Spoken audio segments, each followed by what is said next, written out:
What's up YouTube? Marinol here with another computer video. So this is something I picked up recently. It's an IBM Valuepoint machine.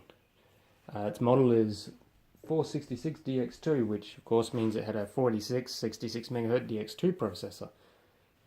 Interesting thing about this computer is it's actually the successors of the PS line of computers. So the PS2. As you know, the PS2 series were not a cheap computer. So in a few years after that, they came out with the Valuepoint, which is very closely based on the PS2 system. This system's from 1993. It's lacking a few things I wish it did have, like PCI ports, slots, but what are you going to do? It's got a very quiet floppy drive. I will turn it on soon, but we'll have a look on the insides. So, let's have a look. Well, here we go. So, this is the insides of the machine. I've actually decked it out with 16 meg of RAM. It only came with 4 originally. Its processor has also been upgraded. Someone has done that. It's not completely compatible with this machine either, as it runs pretty much the same speed as a normal 486, for the simple point of you can't enable the cache. So it's not very fast. It does have a Math Code Pro built into it, which is of course nice. No PCI slots. It's literally just ISA, 8-bit, 16-bit, and one VESA bus. This is easily removable, so I've taken the screw out for this demonstration. So this is the riser board for it, which of course just looks like a giant VESA. It's running a matrix, which means if you fill all these ports up, it's not going to run particularly quick. Anyway, built onto the motherboard, we have its video card, which unfortunately is an S3. It's 1 megabyte though. You can upgrade it to 2 megabytes if you put the newer chips in it. It's got these horrible screws that I dearly hate, and you can see it. Look, a normal battery, so it hasn't leaked and destroyed the board like me. We'll have a look at the processor. I'll take this out.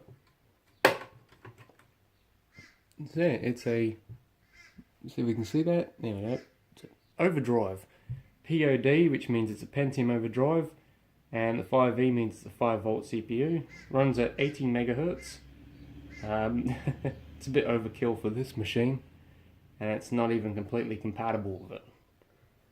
It's got your standard socket in there, to put, 486 processor. Hasn't been completely filled out with cache. I put a fan in it because it actually gets quite warm on the board. Not that it's really necessary, but hey, why not? Got some jumpers for the CPU.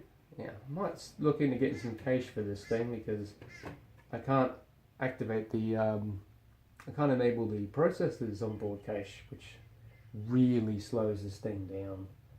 I mean, my 486 machine's faster than this thing, somehow. Anyway, let's put the processor back in. So we just got to line the slot up, and boom, in we go. Here's the reinforcing slot. We'll power it up. Right, I'll put this back in, put the case on, and we'll power this thing up. Hold on 1 minute. Well, what was the second for you guys was ages for me. Here we go. Oh, it's noisy.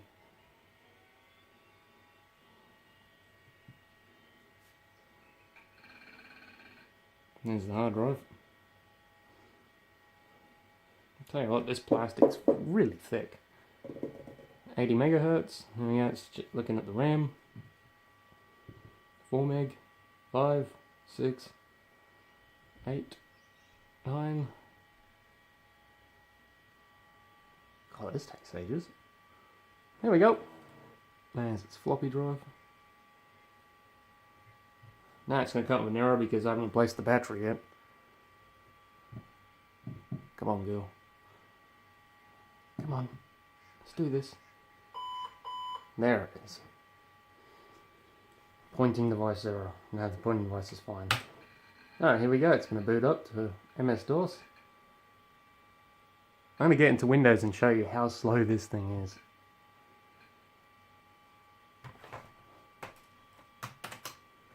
One of my feet on my keyboard are up. There we go. There we go.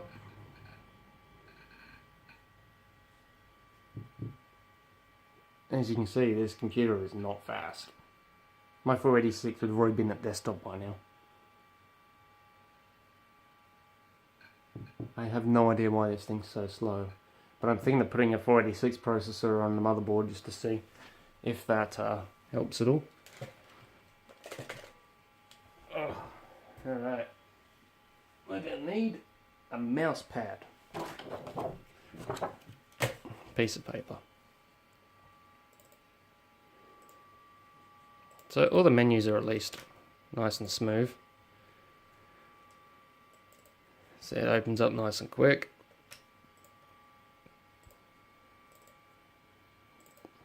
But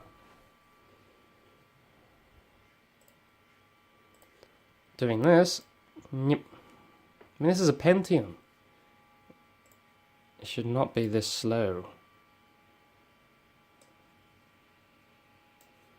Should definitely not be this slow. Look at this. It doesn't make sense to me. Whoop. Camera stand. And this is a Pentium Overdrive. My 486 with the same video card is way quicker than this thing.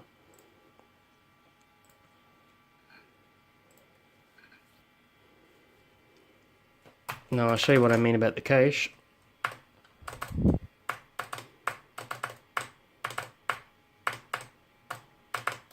I'm confused how that says 1994 when this machine came out in 1993. Because if it came out in 1994 or 95, it would have PCI, which it does not. 8603, pointing device 0.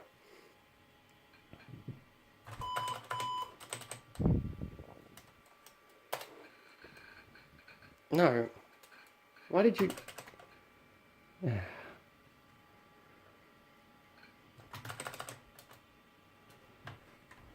Hang on.